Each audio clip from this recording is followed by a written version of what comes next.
How's it going, Steve? It's really good to finally have you on the podcast. I'm very excited for our conversation. Thank you for having me today, Joe. Yeah, absolutely. So, Steve, I feel like you hold a very interesting role within Intel. But before I eagerly jump into that, how about we discuss how you got into security? What was it about IT in general? That kind of piqued your interest and made you think like, hey, maybe this could be a career. Maybe this could be something I go down, right? It's a really interesting question there because that wasn't the original plan. I was a hacker as a kid, playing around with computers and software and figuring out how things worked and how things fell apart, in the early days. And at that time, when I started, sort of thinking about, okay, what do I want to be when I grow up and what focus area should I have in college? I had two main loves. It was, computers and that kind of stuff, and then biology. And in 1989, when I sort of had to make a call on that, there was a lot of out of work COBOL programmers, and it really wasn't the sexy career we know IT to be today. And so I went the bio route. I actually did, my direction was research biology. I was going to be an MD, PhD and work in a lab, and that was going to be what I was going to do. And after I graduated and had a year, I was doing some graduate research, had a year off before starting med school, an opportunity arose where someone had some money that they were thinking of doing a startup thing in the security space. They didn't know really what they wanted to do, but they knew they wanted to do it.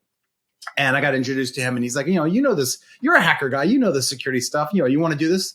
And I'm like, I thought, this would be a good idea, make a little bit of money before I go to med school, because med school is not cheap.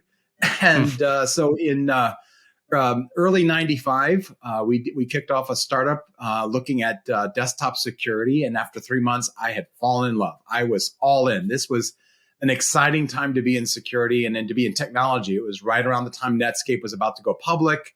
It was early days of the internet, and everything was possible. And so I fell headfirst into security and into IT technologies at the early stages. I had some amazing mentors along the way who taught me, who I like to joke, I sucked their brains dry of all their knowledge and information on the security space, in the cryptography space. Bruce Schneier was one of my mentors, and really opened my eyes to a deeper side of the cryptography side of the camp. And my career sort of took off from there, doing multiple security startups throughout the 90s and 2000s. It took my parents a little bit longer to figure out that I wasn't throwing my life away, because what do you mean you're not going to be a doctor? That took a little doing. But did, like I said, multiple startups, helped create some new industries, web security, XML security, was acquired by Intel in 2005, and was going to do what most people do when they get acquired, serve my 6-month sentence and then go do another startup. And the head of the division at the time came to me with a proposition. And she basically was going to look at sort of the near-term research. If you think about, Intel does the 5 to 10 year horizon research in the lab. So looking at way out in the future, what's the next generation hardware going to look like? What's quantum going to look like now is a key area. So what's coming next? Well, what they saw back in 2005 was there was a gap in sort of innovative research in the 2 to 5 year horizon. So sort of with current hardware that's about to come out, what's interesting and novel that you could do with that? What new use cases are emerging now that we could take advantage of? And she wanted to do this across multiple domains. And she said, hey, Steve, would you like to do this for cybersecurity? And I mean, so I get to play like a CTO with Intel's VC budget. I'm good with that. And so for 9 years, I ran security pathfinding, where we looked at innovative cybersecurity use cases that could either leverage hardware to be more efficient, or to get better security, or to use new hardware features in interesting ways to accomplish cybersecurity goals. And it was an exciting time. We did a lot of innovation around malware detection, agent protection, being able to do cloud security and virtualization security using hardware as a root of trust. And that led me, to really expand my horizons beyond just cybersecurity to the broader set of technologies that Intel plays in. And in 2013, Intel was going to focus on, put a renewed focus onto the federal government from a technology domain, not just from a sales or enabling domain.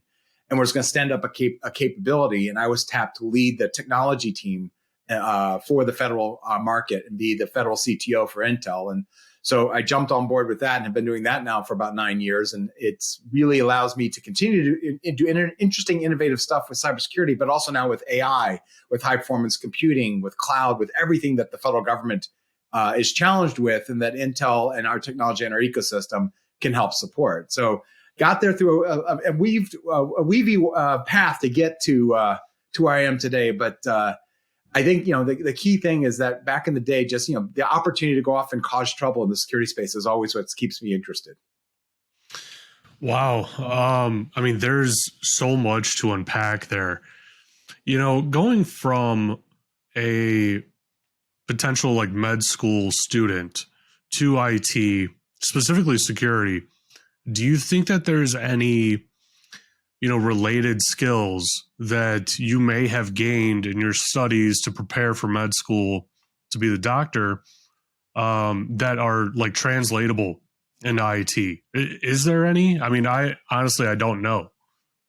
So it's a good question, and let's look at it from a couple perspectives. So there's one answer which has less to do with biology and more to do with I'm not a CS major in my background. And I think what that's afforded me throughout my career is sort of two key things. Number one, I'm not been predisposed to doing something a certain way. Like I haven't been trained, well, that's the only way you got to do it. So it opens the door to out of the, the art of the possible. You haven't been beaten into submission by your professors that this is how you code, or this is how signals work, or this is how data flows. And so you think differently and you bring a more diverse perspective to problem solving.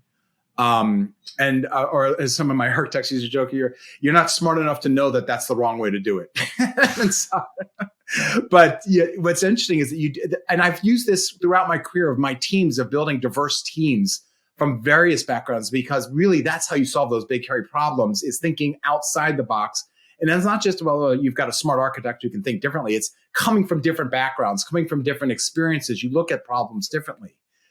And I think from the bio specifically, especially on the research side, but even in the diagnostic side, that problem solving, that sort of, there's a challenge here. We're trying to cure a disease or understand how a system works. And that's a lot of the same mental processes you do when you're a cybersecurity person. You want to see how a network falls apart, or how to get in through, see where the seams are. It's like looking at a biological system or a disease vector, or how a drug works within the systems. You have to understand the system and understand where it breaks in the case of a disease or a cancer. And then you're also looking, well, how is this drug going to interact with that system? So a lot of the same mental sort of leaps and hoops that you go through are similar between those two domains. There's been multiple folks that have written over the years around, can you treat a network like a biological system? And I think there's been some innovative research about, looking at how viruses propagate through bodies versus how they propagate through networks, and drawing corollaries there. But I think more practically, it's the thought process of seeing how things fail is really how good cybersecurity people approach the world. Yeah, that makes a lot of sense. And I always recommend to people, because I talk to some people that are more junior in their career. They're trying to get into IT or security, and they're worried about failing. They're worried about kind of pressing the envelope, right? And I always go back to when I started, right? When I accidentally dropped a database of a company, of our product of a company's, and was like, oh, okay, now I have to troubleshoot and figure out how to restore this thing from Postgres logs. And I've been on the job for 6 months, so I'm probably fired. I'm already fired. They're just milking me for the last bit of time. It's those times though that you learn the most. I learned so much more than Postgres than I ever wanted to learn. And Mm-hmm. I actually find it interesting. I understand the syntax now. I understand how it operates and whatnot. And so I find it interesting. But it's like, I didn't go into that job to learn about Postgres or Linux or anything like that. I went into it with an open mind, and I learned all that I could, and I made a lot of mistakes along the way. And that's really when you learn. Yeah. Well, the key is to fail forward. It's not to let your failures get in your way, but actually learn from them. Try not to make the same mistake more than once. But if I think about my startups, much of what we were doing was trying something that never been done before. And there are lots of ideas that never, that made it into code that never got compiled, never got into the product because they just didn't work. They were inefficient. They were flat out broken, but you tried it and you learned from the experience. And really, the really fun nuggets are where you did something because it worked and it wasn't the reason. But then later you come back and you realize, well, that decision has actually enabled you to do a whole bunch of other things. One of my early startups, we were looking at how to better secure mainframes and be able to provide sort of end-to-end encryption and end-to-end authentication, from an edge component, from a client, if you go all the way to the back end, using PKI. And it was a challenge, and we figured out some ways to do it. And we were using some relatively new protocols, something called SOAP and WSDL and XML to help transfer the data between the systems in a common format. And that was because it was efficient. It was easy. Fast forward, a year later, and we're working with our customers, and they're having trouble getting data off those systems, and they want to be able to do it in a more web-friendly kind of way. And like, well, we already have a SOAP server running there. We actually have already accomplished that goal. All it takes a little bit of coding on the back end to automate a couple of the clicks. And we actually were able to provide a wholly new solution to be able to do, sort of getting at data that was already on the mainframe because we'd already created that tunnel for a completely different use. And that's where, so sometimes your mistakes or your interesting tries actually come back to pay you in dividends much later on. Yeah, that's a really good point. In my career, I've had the fortunate or unfortunate opportunity to run into the most random issues with basically every product I touch. Stuff that just boggles the developers that created it, right? But I learned early on to always take notes, right? Take notes on every single thing. And later on, 9 times out of 10, it actually, helps me because I may not have the best memory, right? Like I can't recall things that I don't take an effort to, I don't know, kind of like solidify in my mind somehow. And writing it down always solidifies it for me. So it's easier for me to recall.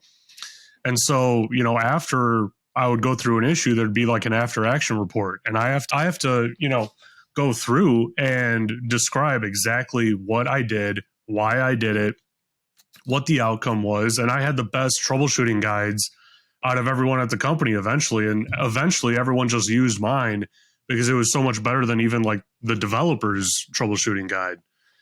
You talked about, early on in your career when really the industry was just getting started. So that sounds like an extremely exciting time to me.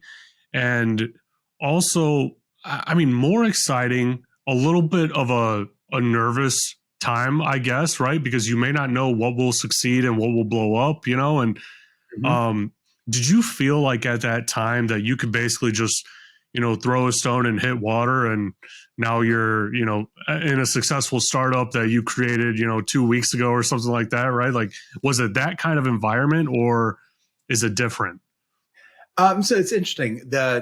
We look at it back now and you say, oh, some of those things were so easy. And I joke that my second startup, I had the idea on an international plane ride. I was coming back from an overseas trip, and when you're stuck in a seat, and this is the early days, you didn't have the ability to have a laptop on a plane back then. All you can do is think. And so I had this interesting idea. I landed. I called my mentor. I called one of my partners, and I said, "Hey, I've got this idea. What do you think?"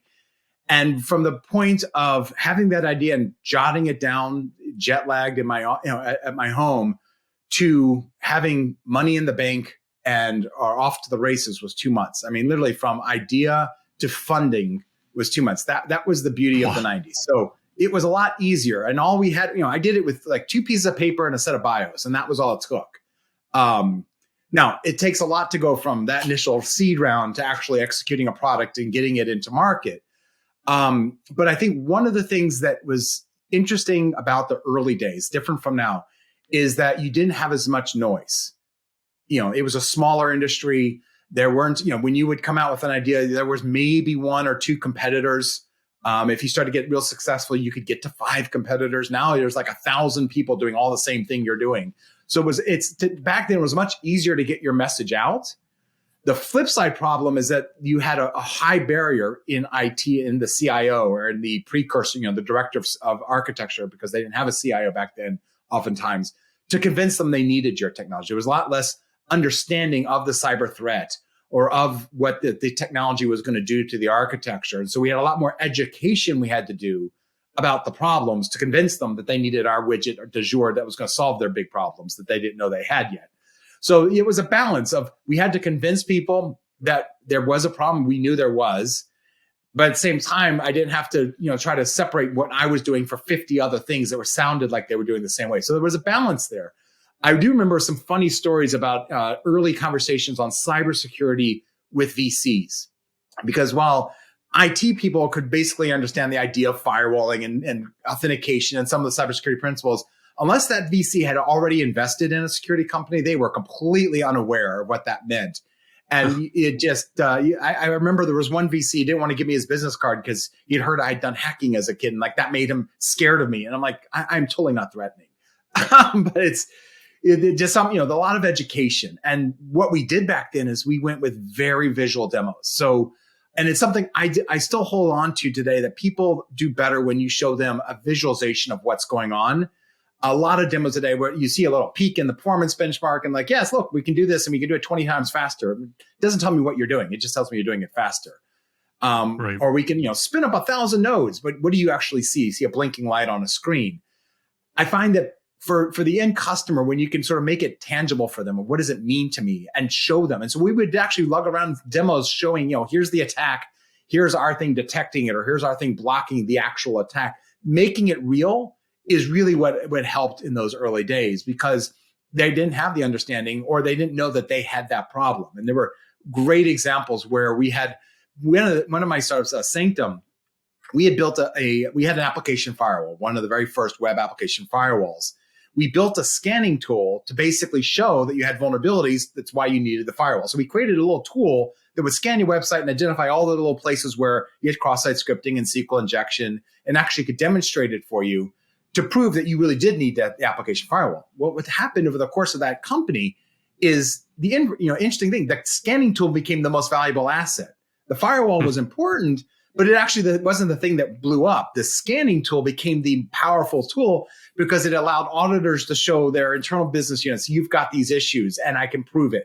It allowed the quality people to beat up on the developer, allowed the developers to be able to fix it because they can identify it. So that was the game changer, was having something that could show the problem. And then the thing that actually fixed the problem became almost less of an importance, even though we know in security it's equally important. But it wasn't the visual, aha, I have that problem. Huh. That's really interesting. Like going from a place that you're trying to sell one thing and, this minor tool that probably took someone like 2 hours to code or something like that. I mean, that's not extraordinarily difficult to do. I'm a pretty poor coder, but I can probably, clump that together. That is very interesting. Yeah. I will say that, scanning web apps back in those days, though, you think it was easy, but you have to remember how completely horrible web programming was back then, and how everyone made. So having something that could crawl without crashing actually took some real coding. The first tool took a couple of minutes, but back then the crazy stuff you'd see people do in HTML, like that, it was Wild West in the early 2000s. So I will say that it took some good engineering to build that to be a quality crawler. But yeah, the tool originally was a side project by one of our chief architects. That's really interesting. I guess I've been so removed from the early 2000s that I never noticed it, right? Like I guess I wasn't thinking I was going to go into IT in the early 2000s. I was more preoccupied with playing with my other friends in fifth grade and whatnot. You talked about that, you were on the plane, you wrote down this idea, and you called up your mentors. So how did you find mentors? How did you, even just identify the mentors in your life that, you would be able to bounce ideas off of and trust and, gain their respect and whatnot? That's maybe the biggest question that I get the most often, that is difficult to answer because there's so many different avenues to doing it. But actually doing it is the hard part. Yeah. So I would say that I wish there was a one-shot approach of here's how you get good mentors. I can tell you a couple of ways I came to the people that I treat as my mentors. So in the case of my early mentors like Bruce Schneier, he had written the Bible, Applied Cryptography. And on the advice of one of my business partners, he said, well, why don't you reach out to him and see if he's willing to, sort of answer some questions. And so I did. I emailed him and I said, hey, Bruce, I have some of these ideas. I loved reading your book. Would like to talk to you more.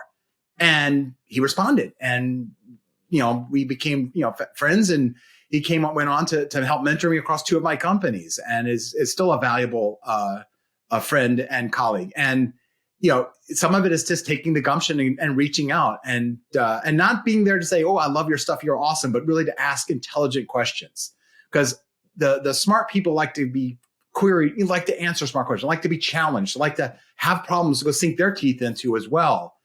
And so, being able to, reach out to people that you're looking for mentorship from, and treat them like that they're not, they're not up on a pedestal. They put on their pants the same way we do every morning, but they are, they really are smart people. And I live by, surround yourself with people smarter than yourself and listen.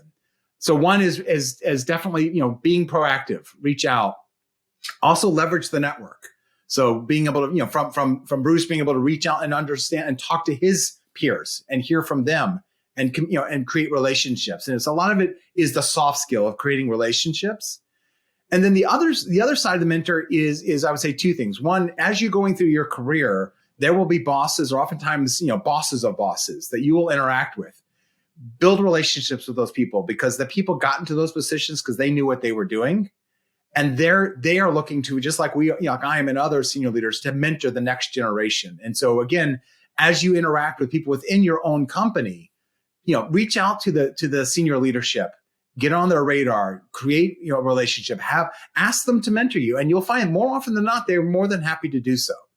And then the last piece of advice is think outside the box on your mentors. I have probably too many cybersecurity mentors over the years, or people I go to who are the super uber smart cybersecurity experts in their domains. But the mentors that have also been a key factor have been the business people, salespeople, marketing experts that make me a better, more rounded person in my career. You can be an absolute unbelievable top security architect, but what makes you a successful startup or successful business person, a successful executive, is having that more well-rounded focus. And people in my life, my VP of marketing at Sanctum, Diane Freeman, has been a key mentor to me through, long beyond the company after we exited Sanctum. And again, a marketing person, just an exquisitely smart marketing person, and knows how to communicate, whether it be technologies or interesting ideas to different audiences. And that ability to learn how to communicate, and also how to, to give talks in a consistent way, how to tell stories. And she's helped me considerably to be a better and more effective person in my career by understanding those tenets. And so it's the diversity of mentors is equally important to having really good mentors within your domain, because ultimately those soft skills are how we are successful long-term. VCs aren't going to, don't invest in technologies, they invest in people. And so when they look at you, they want to know, are you going to be successful with whatever weird widget you're coming up they only understand a little bit of? They're looking at, are you the kind of person that can be successful? Yeah, I think Warren Buffett talks about that a lot, is how, he looks at the company overall, but the deciding factor is actually the leadership of the company. And if he thinks that they'll be able to be successful, if they'll, still work as hard after he gives them this money, and will they still strive for the same greatness? Even it's interesting, where life takes you and what skills you learn along the way. Like even just with this podcast, I've had to learn so much more about marketing and conversation skills and soft skills than I ever thought going into it that I would need to know. I don't know why I didn't think that I would need to know how to market my podcast, but I do, and now I'm learning, right? And it's something not related to IT at all, but I'm figuring out how to, get new interesting guests on like yourself that add value to the podcast, that add value to my audience, which it's been an interesting ride. You never know where something is going to take you until you go down that road. Absolutely. And then how does that skill you've learned for your podcast now translate into potentially, let's say, a day job in IT?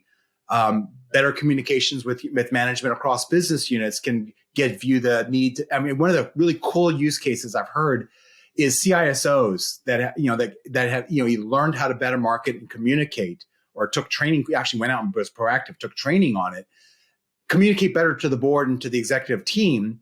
And what that really boils down to is when they're trying to describe a risk or a threat that they need to mitigate, if you just come in and say, oh, we're going to get attacked and it's this kind of risk, you're going right over their heads. But when they communicate correctly, what they find, and the numbers bear this out, they get better, more and more sustained budget because they're communicating in a term that the board understands. It's around business risk, about brand risk. It's about being able to do things, cost efficiencies that will pay out over time. It's a different language than I've got 12 new data breaches that may be happening. I've stopped 16 non-petjas on the door. Like, that information doesn't communicate to a board.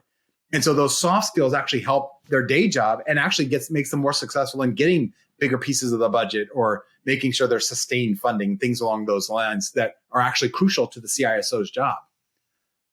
Yeah, it's an overlooked skill that when I was getting into security, I never even thought about that, right? And then you have that one right CISO that, is a little bit more open than most other CISOs, because they want to like kind of foster that development, which is always very much appreciated. And they start, kind of showing you the soft skills. They show you how to do it, and they demand it in the meetings that you're in with them. If you're presenting something, this is how you should be presenting to executives. This is the template that you use. This is, the mentality that you have to have with it. It's something totally different that is not taught, with a technical skill set or anything like that. It's more of, I view it more as hands-on, right? Like, I need to put a boardroom to sleep before I know how to entertain one. That's at least my mentality with it. Okay, so you've had a fantastic, career and whatnot. Let's fast forward a little bit to Intel. So Intel, obviously one of the largest companies in the world. I am sure that Intel has its own unique challenges with just merely being that size, with just having the market space even that it has. It seems to be extremely competitive. And I'll be full disclosure here. I think I've only bought Intel CPUs, right? I build computers, but I don't dive into the nitty gritty of these CPUs. I watch Linus Tech Tips. I see what's going on there, and he'll tell me which Intel CPU to buy, right? And I just go buy it like every 3 to 5 years, and I build my computer. But really, the space is so much more competitive than that, because you have AMD, and they're doing performance potentially in a different way, and Intel is focusing on performance in a different way from that, and they're marketing and gearing their products slightly differently, but it has to cover a broad range of spaces.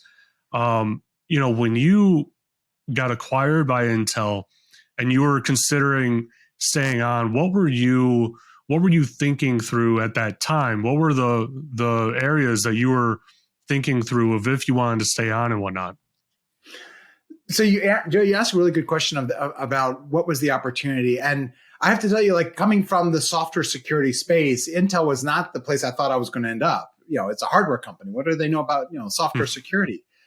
But then once you got on, behind the curtain, if you will, and you looked at it, one of the things that I thought was interesting, and it's even more so today, is that even though Intel's known for the chips, and where you have chips, when it says Intel inside, we are inside everything from the laptops to the network to the cloud to the high performance computing and everything in between.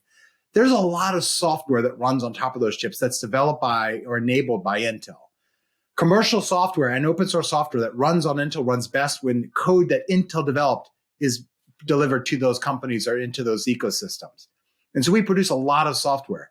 And so when it comes to security capabilities that are in the hardware, we do a lot of that enabling. We actually build a lot of the connectors for securing commercial and open source software running on Intel platforms. So what I found was there was a lot of interesting opportunities to be able to leverage security in a novel way.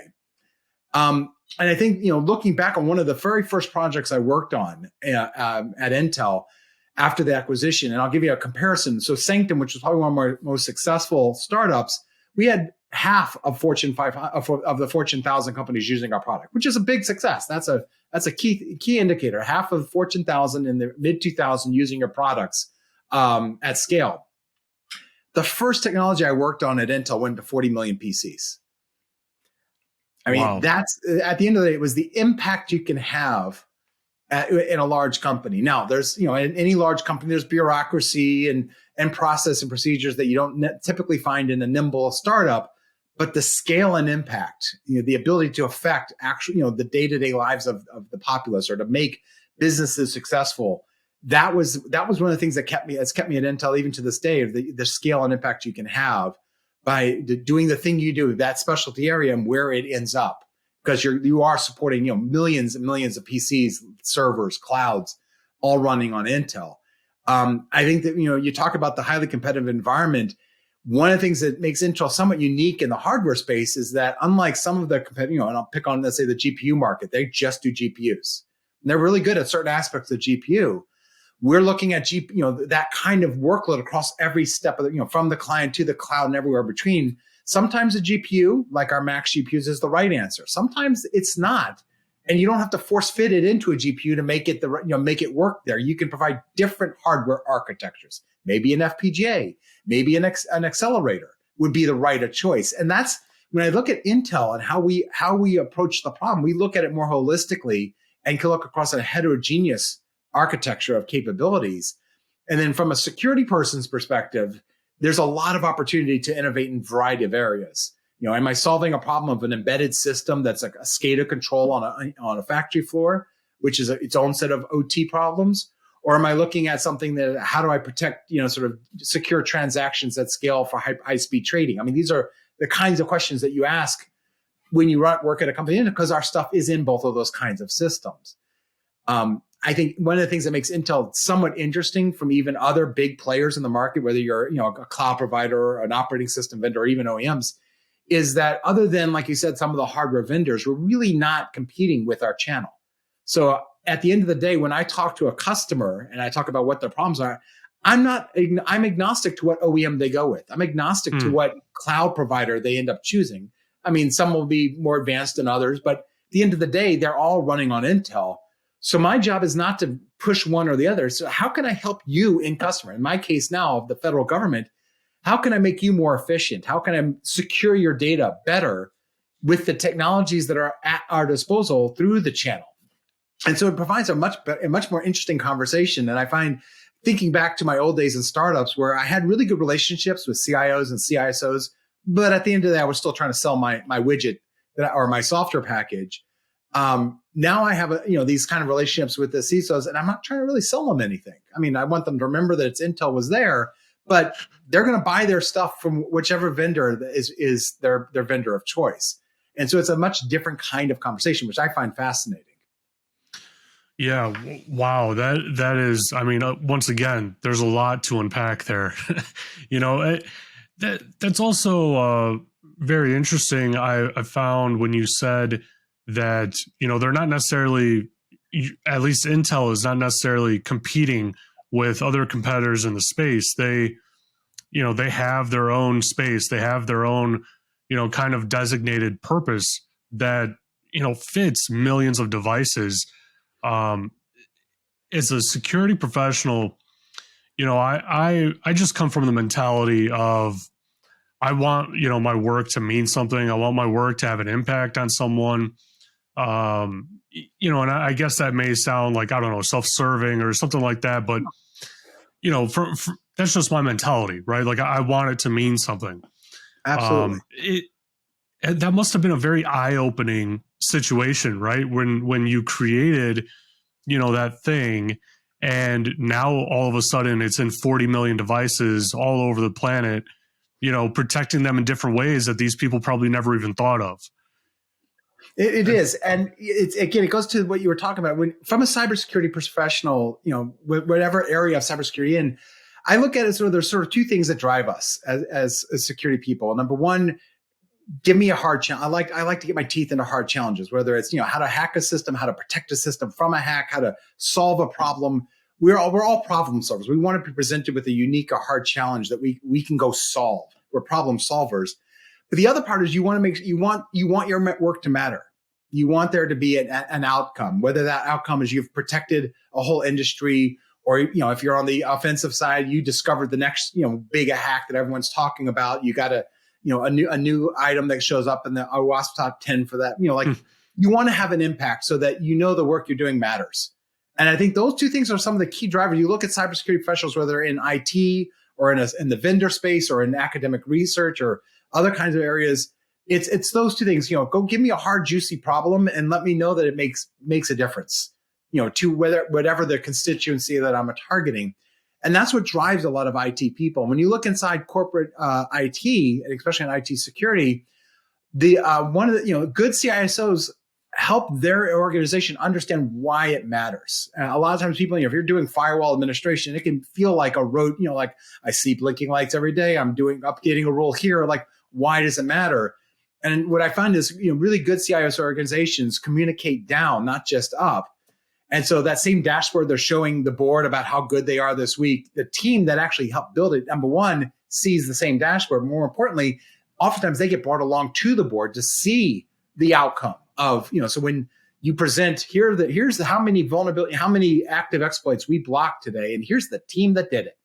That's how you connect the dots, even inside corporate America, where you're trying to, your day job is to sort of keep the systems running and keep the bad guys out.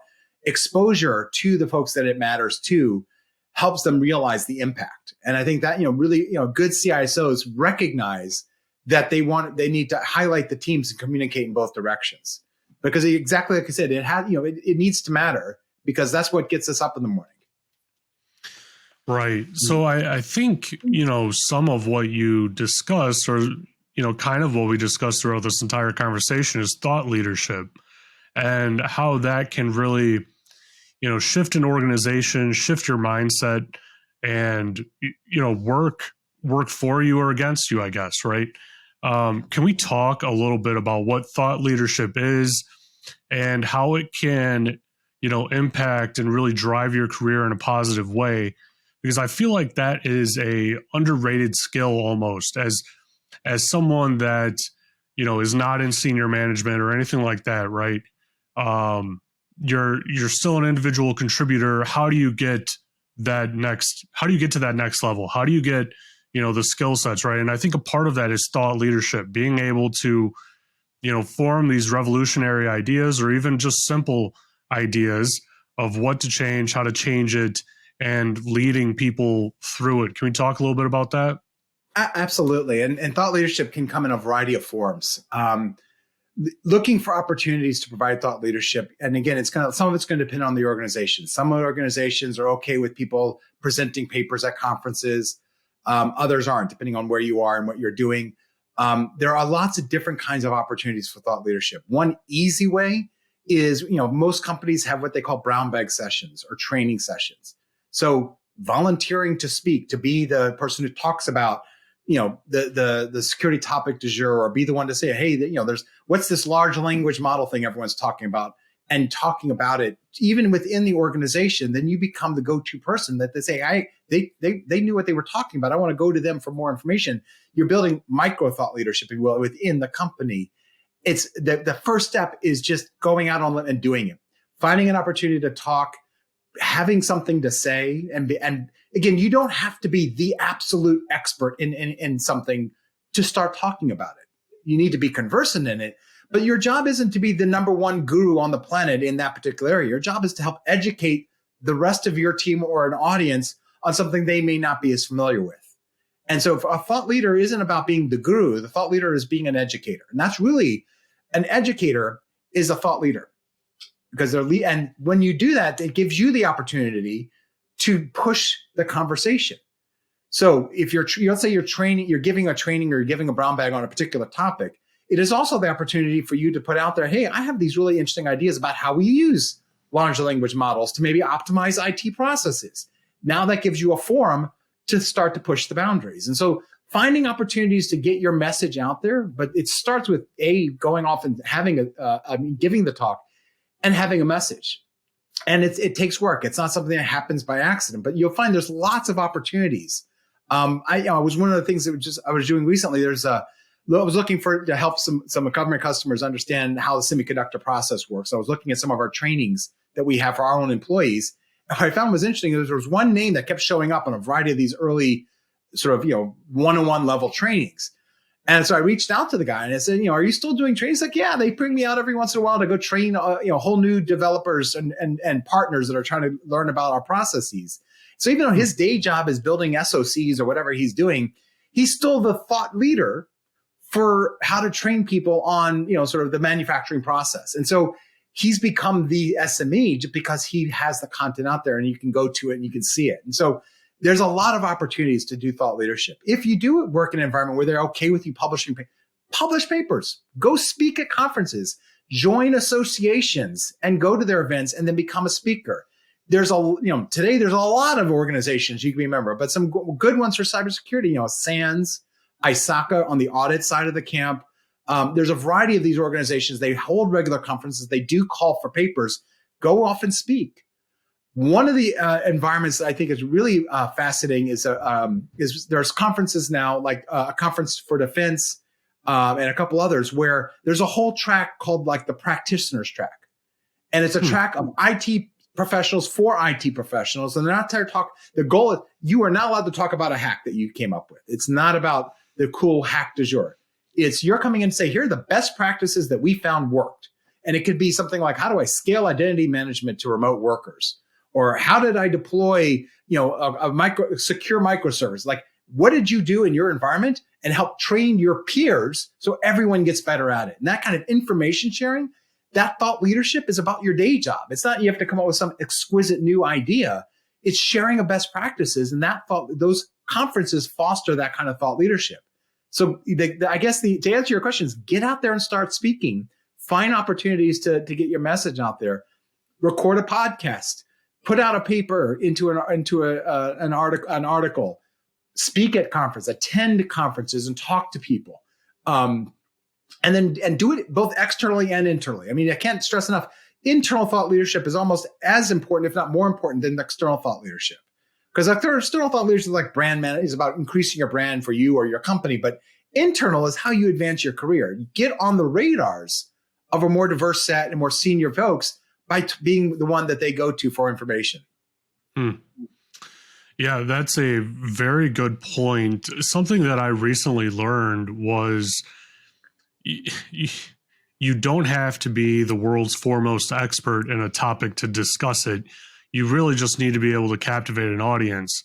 I always thought that I would have to be, 10 levels above where I am, right? Like no one's going to listen to me because I'm not coding Intel CPUs. I'm not, breaking into their protected memory and whatnot, right? Like I'm not doing those things, and I went to this talk at DEF CON a couple of years ago, and this guy was talking about how he was reverse engineering, Intel CPUs and breaking into the secured memory and stuff. And I mean, 95% of what he said just went right over my head. I mean, it's like, my God, I was more captivated. I was more captivated by the way that he was able to engage us in a way that was interesting. It made me wonder, what was coming next, what his purpose was behind it and everything like that. And I feel like too often, as individuals, we get too much in our head and we think, oh, I'm not ready for that. I'm not smart enough for that. I don't know enough for that. It's going to take me 10 years to get there. When, every single time that I have thought that, I was wrong. Every single time that I thought that, I'll tell you with this podcast, I should have started a year before I actually did. I thought about it for a whole year. I tried to plan it all out, kind of think it through in my head. I couldn't think of a logo at all, actually. Like that, there's a reason why my logo changed a year in is because like, oh, okay, that's what I want, It's there's so many different facets to it, right? But I was already in the place where I should have been having a podcast. It would have probably propelled my career forward, with having that thought leadership space, because now I get interesting opportunities based on my ideas, because I'll have an interesting guest like yourself come on, and we'll just talk about different aspects, and I'll talk about how I think and how you think and how you think through problems and how I do, right? And that gives these other executives and whatnot the chance to hear about me, or kind of inadvertently interview me without interviewing me. And I have the job before I even interview, right? Like, it's like a side phone call. It's like, hey, do you want this or do you not? Which is something I never thought of. I never thought that would happen. I never thought that would come from this podcast. I figured, if I have 10 downloads a month, man, I'm cooking, and then like I hit that like almost immediately, right? Like, it's just like blew me away. It's like, man, I should have been doing this a year ago. People are looking for good information. And I think one other thing, I've been very stickler about throughout my career, and a lot of, good speakers are, like you said, you don't have to be the guru. You stand on the shoulders of others, give credit. So when I quote, when I show a vulnerability or an attack or a defensive measure, I absolutely make sure you quote the people that you're leveraging and that you're using. And so that, it's about some of it is about making sure you give the proper assertion and attestation to those that you are borrowing from or that you're leveraging. But also it's about, creating that community. Like, you find that if I'm quoting his work, he's quoting my work, and you start to see yours. And again, it helps build that thought leadership. But it's the right way to go about it. Is that if you've got an idea that's built on other people's ideas, make sure to give them the credit as well. And that builds the whole community. The idea is we're a community. We're building ourselves together. Yeah, that's a very good point. Whenever I use someone else's work or material, I don't want to be the one that's called out to speak about it, right? Like, and so I always make sure that I call out like, hey, I got all of this from this exact resource from this person. It's like almost like a research paper citation, right? Like at the bottom of my work, it's like, this is exactly where I got it. I am not that smart. Do not trust in me to, explain this at length or anything like that. So Steve, we went 48 minutes now, and we haven't even talked about your role at Intel, right? With some of my guests, we get into this mode where we just go down these rabbit holes, and we forget, what we originally set out to talk about. So, can you talk to me a little bit about what it's like to be the CTO of the federal side of the business for Intel? Because I would assume, just working with the federal government myself earlier on in my career, that's probably extremely interesting, and it's probably even a interesting set of people that you have to look for just for that kind of job, because it's not something for everyone. There's a lot of people out there that think that they want that life and that they want to be on those cool sites and those calls and everything like that, but it's totally different than what you would think. So it's an interesting conversation around what my job is, and I would say it really falls into three camps. A large amount of my job is working with those government customers to help them understand both today's technology, future technology, and how it fits into their mission or enterprise needs. How can we help them solve their problems with technology available today? So, speaking government speak about the government's mission from an architectural technology perspective. The other half of my role is turning around the other direction and being able to translate government speak back into Intel speak so that our developers and business units can build the features and capabilities that the government's going to need to meet their mission and enterprise. So that sort of two-way communicator is where a large majority of my job is, and helping to apply both directions. And then the third part is the being able to do interesting innovations. And so sometimes you define, here's the problem. The technology isn't there today. We may get it in 5 years when the next chip comes out, but what innovations can we do today? What can we solve, or what can we apply from what's currently available and advance the art today and do innovative projects, innovative technology to meet mission need? And so I think that's the three aspects of my job that, and it's really what makes it interesting, exciting, is that you're talking to, a variety of different topic areas. You could be talking IoT, HPC. The government itself is a really interesting vertical in its own right. unlike financial services, which have a common set of so enterprise applications and missions and capabilities across the financial services sector, cash management, certain kind of logging, certain kind of transaction processing. Healthcare has got its own. What you find in the vertical is it's a microcosm of all of them. You want to talk financial services? CMS, Medicaid, Medicare, and IRS do billions of dollars of transactions. You want to talk healthcare? The VA is the world's largest health insurer and health provider. And we're going to talk logistics. DLA, Defense Logistics Agency, gets things where they need to be on a global scale. So they have a representative of almost every vertical within the federal government. And so it really affords you to see the broader industry in the boundary of the government agencies. And the other thing is the government has the scale that many of these others don't. So the sheer volume of data, the number of systems, the number of people, in the case of the VA, how many veterans are being serviced by the VA? Something like 16 million people. That's this, the scale and scope presents really interesting challenges of how do you take a technology and scale it and make it stable and operationalize it and get the efficiencies and tuning you need. Secure it because it is, the adversaries are absolutely after the federal government.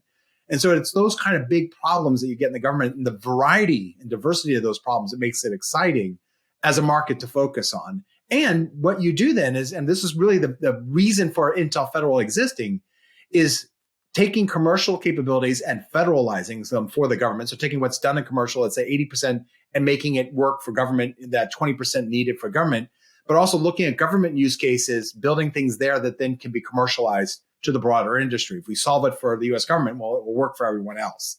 And so that is, I think that's what the reason why it's an interesting place to be at Intel is because we are sort of servicing both of those sides of the camp.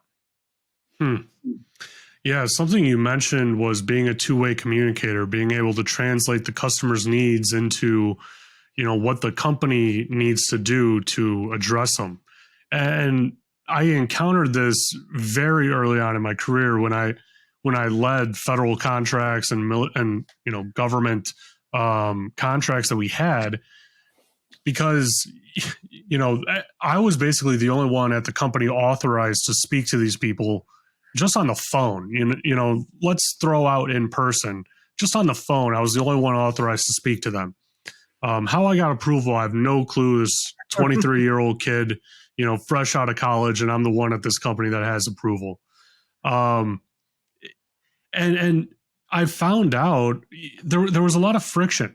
There was a friction between what our customer wanted and what our company thought that they wanted or needed.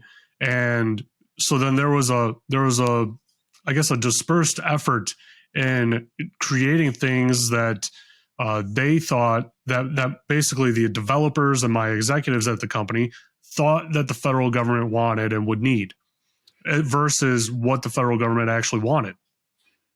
And I would have to translate, these needs into real world examples of saying like, hey, this situation happened on this base. And because this other system failed them, they didn't know where this emergency was happening. They had no clue of where it was happening. And so now they have to clear, 1,000 acres of land to actually ensure that the threat is eliminated and the base is secure. And once you kind of find out or figure out that that's a part of it, that's probably 50% of what I have to do, the world becomes a lot easier. But now it's even more difficult because now the customer, the federal government, is expecting that higher level of service. They're no longer expecting the friction, and I'm absorbing all the friction. And it's an interesting world for sure, because they have some of the most unique use cases for technology that I've ever seen. I mean, I went to one facility and it had four buildings. They were all connected, but four very distinct structures. And so I was like, okay, it's just normal building. They got a lot of people working here, obviously. So I go in, and maybe the third time that I'm there, it's finally discussed like why there's different sections of the building and why I'm locked down to one section. And they said it's because they purchase entirely separate tech stacks per environments of the building, and they physically separate it in the building. And then they also, logically separate it technology wise. And so if Cisco ends up having a, critical vulnerability, they just shut off that whole side of the building. They shut it off and they're like, okay, go home, like do something else until we patch this. And then they fire up the whole other side of the building and they just kind of switch over that traffic to these other systems. And that completely blew my mind. It still has me thinking, right, even to this day, because it's just like, where else would you ever see that? You would never see that anywhere else. It's so unique. Exactly. And they do have unique use cases. But then when you think about it, when you look, they're sometimes a vanguard for what you find out in the commercial space. So something like that sounds really weird today, in one model. But then you start thinking about, IT, OT separation of having operational environments, the SCADA controls separated from IT controls and having that diversity. Well, now suddenly it starts to make sense in those kind of unique environments. So you can see that oftentimes the government, it may be a crazy reason they did it, but what you did there will have applicability in other places. Yeah, absolutely. Well, Steve, we're coming up to the end of our time here, unfortunately. And I mean, I'll just have to have you back on. Like I had such a good conversation. But before I let you go, how about you tell my audience, where they can find you and potentially, if there's a separate Intel federal website or something that they could go to learn more. Oh, absolutely. And thank you for having me today, Joe. Best place to reach me is on LinkedIn. It's SORRIN. So linkedin.com/Sorin. And then if you want to learn more about Intel in the public sector, intel.com/public sector or intel.com/federal will get you there. Awesome. Well, thanks, Steve. I really do appreciate you coming on, and I hope everyone listening enjoyed this episode.